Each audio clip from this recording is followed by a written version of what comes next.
जय हिंद बच्चों।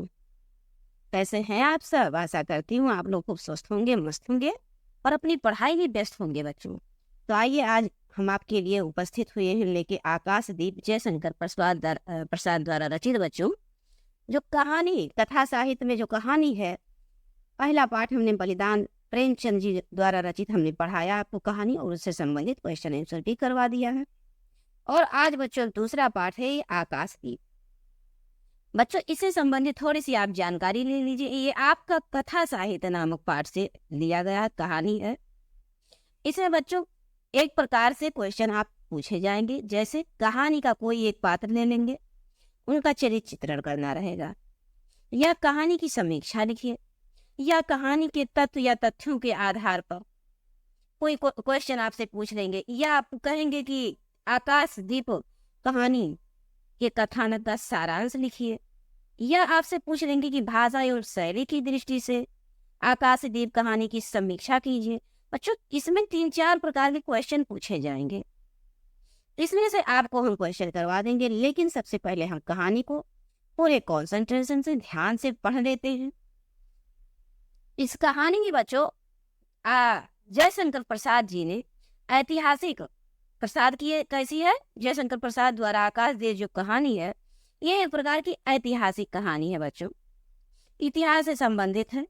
तो आइए इसको पढ़ते हैं और इसके बाद हम क्वेश्चन के माध्यम से और अच्छे से चीजें क्लियर करेंगे, आपको अवगत कराएंगे। इसमें बच्चों 5 अंक के 2 प्रश्न पूछे जाएंगे, जिसमें से आपको एक ही प्रश्न करना रहेगा और 5 अंक के प्रश्न रहेंगे।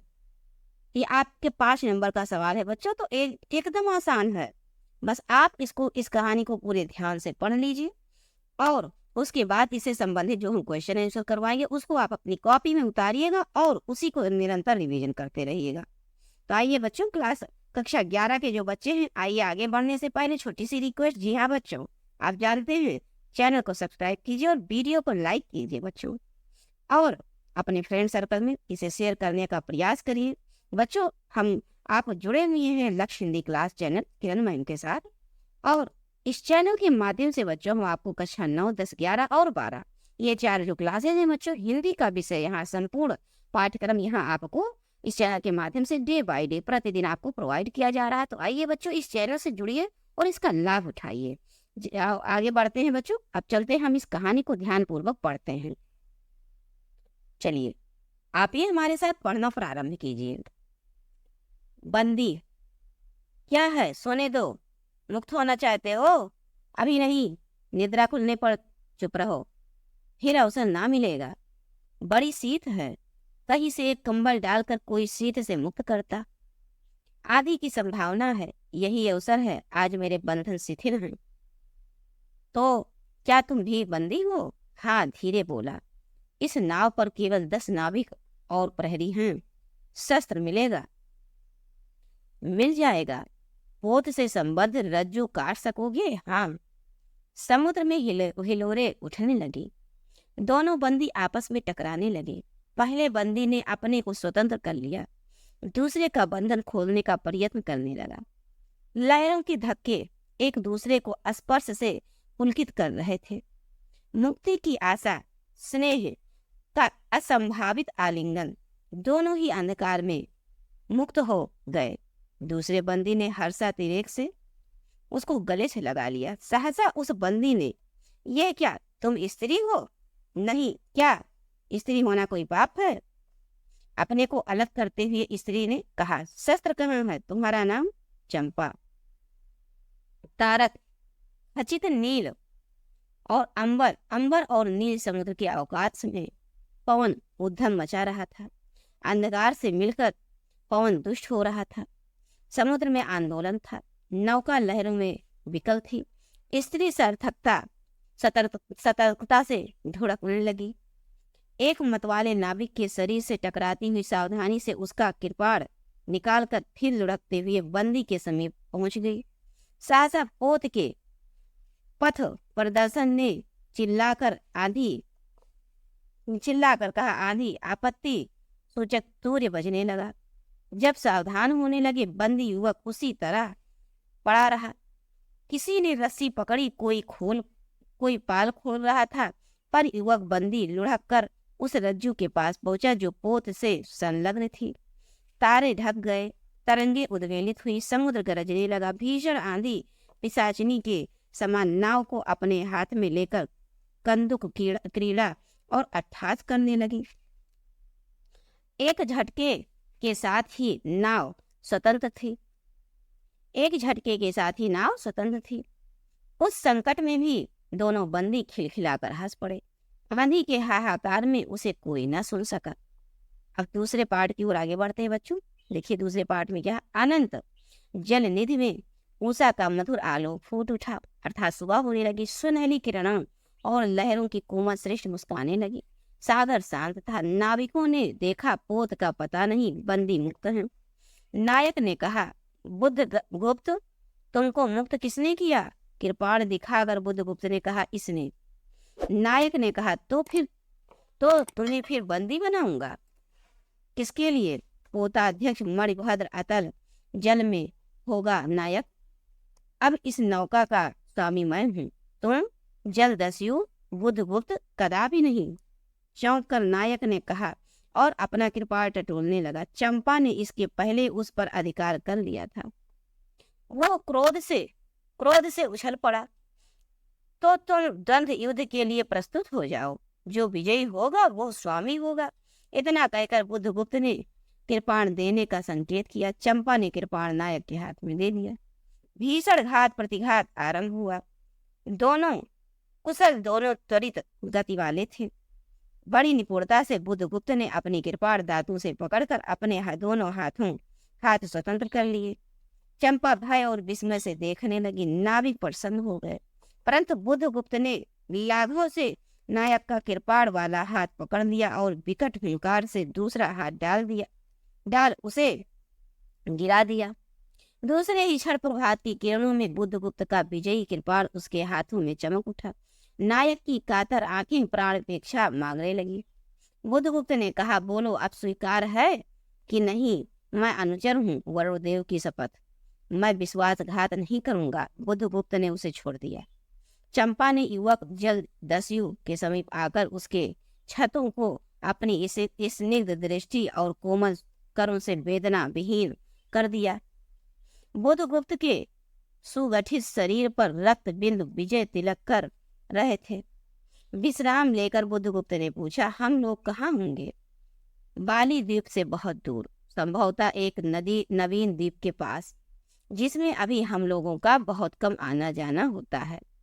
सिंघल के वड़कों का वहाँ प्राधान्य है। कितने दिनों में हम लोग वहाँ पहुँचेंगे? अनुकूल पवन मिलने पर 2 दिन में। तब तक के लिए खाद्य का अभाव न होगा। सहसा नायक ने नाविकों को डांड लगाने की आज्ञा दी और स्वयं पतवार पकड़कर बैठ गया। बुद्धगुप्त के पूछने पर उसने कहा, यहाँ एक जलमग्न शैलखंड है, सावधान न रहने से नाव के टकराने का भय है। आइए बच्चों, अब हम तीसरे भाग में चलते हैं। इसको हम अभी विस्तार से क्वेश्चन आंसर के माध्यम से समझेंगे। उन्हें अब आप ध्यान से इसको समझिएगा, बस सुनने पर फोकस कीजिए बच्चों। तुम्हें इन लोगों ने बंदी क्यों बनाया? मणिभद्र की पाप वासना ने। तुम्हारा घर कहाँ है? जाह्नवी के तट पर। चंपा नगरी की एक क्षत्रिय बालिका हूँ। पिता इसी मणिभद्र के यहाँ प्रहरी का काम करते थे। माता का देहावसान हो जाने पर मैं भी पिता के साथ नाव पर ही रहने लगी। 8 वर्ष से समुद्र ही मेरा घर है। तुम्हारे आक्रमण के समय मेरे पिता ने ही 7 दस्युओं को मारकर जल समाधि ली। 1 मास हुआ मैं इस नील नभ के नीचे नील जलनिधि के ऊपर एक भयानक अनंतता में निसहाय हूँ, अनाथ हूँ। मणिभद्र ने मुझसे एक दिन घृणित प्रस्ताव किया। मैंने उसे गालियां सुनाई। उसी दिन से बंदी बना दी गई। चंपा रोष से जल रही थी। मैं भी ताम्रलिप्ति का एक क्षत्रिय हूँ चंपा, परंतु दुर्भाग्य से जलदस्यु बनकर जीवन बिताता हूँ। अब तुम क्या करोगी? मैं अपने अदृष्ट को अनिर्दिष्ट भी रहने दूंगी। वो जहां ले जाए। चंपा की आंखें निस्सीम परदेश में निरुद्देश थी। किसी आकांक्षा के लाल डोरे न थे। धवल अपांगों में बालकों के सदृश विश्वास था। हत्या व्यवसायी दस्यु भी उसे देखकर कांप गया। उसके मन में एक संभ्रम पूर्ण श्रद्धा यौवन की पहली लहरों को जगाने लगी। समुद्र वक्ष पर बिंबमयी राग रंजित संध्या थिरकने लगी। चंपा के असंयत कुंतल उसकी पीठ पर बिखरे थे। दुर्दांत दस्यु ने देखा अपनी महिमा में अलौकिक एक वरुण बालिका। वो विस्मय से अपने हृदय को टटोलने लगा। उसे एक नई वस्तु का पता चला, वो थी कोमलता। उसी समय नायक ने कहा, हम लोग द्वीप के पास पहुंच गए हैं। बेला से नाव टकराई। चंपा निर्भीकता से कूद पड़ी। माझी भी उतरे। बुधगुप्त ने कहा, जब इसका कोई नाम नहीं तो हम लोग इसे चंपा द्वीप कहेंगे। चंपा हंस पड़ी। अब आइए बच्चों, हम शेष भाग को नेक्स्ट क्लास में पढ़ेंगे। हमने थोड़ा थोड़ा पार्ट ही इसमें आपको 2 भागों में, चूंकि ये थोड़ा सा बड़ा पार्ट था बच्चों, तो हमने इसको 2 भागों में डिवाइड कर दिया है। देखिए, हमने आज 3 भाग को पढ़ लिया है। कितने भाग को? 3 भाग को हमने आज इसको पढ़ लिया है। अब हम कल आपको शेष 3 भाग, ये 7 भाग हैं बच्चों, तो शेष 4 भाग हम कल की क्लास में पढ़ेंगे और इसी प्रकार से चीजों को समझ लेंगे और उसके बाद इससे संबंधित क्वेश्चन आंसर करेंगे, करवाएंगे। जैसा कि हमने आपको बताया कि इस कहानी को आप पढ़ लेंगे, उसके बाद इसमें से बच्चों आपको लिखना वही चीज रहेगा, लेकिन आपसे प्रश्न 2-3 प्रकार 4 प्रकार से पूछा जाएगा, पर एक ही क्वेश्चन आपका आंसर रहेगा आपके लिए। जैसे पूछ लेगा कि कहानी के तत्वों के आधार पर आकाशदीप कहानी की समीक्षा कीजिए, एक क्वेश्चन हो गया। या आकाशदीप कहानी की कथानक का सारांश लिखिए, या फिर आकाशदीप कहानी की विशेषता पर प्रकाश डालिए। या फिर बच्चों पूछ लेगा कि भाषा एवं शैली की दृष्टि से आकाशदीप कहानी की समीक्षा कीजिए। या आपसे पूछ सकता है कि सिद्ध कीजिए कि आकाशदीप कहानी की सफलता उसमें निहित घटनाओं पर आधारित है।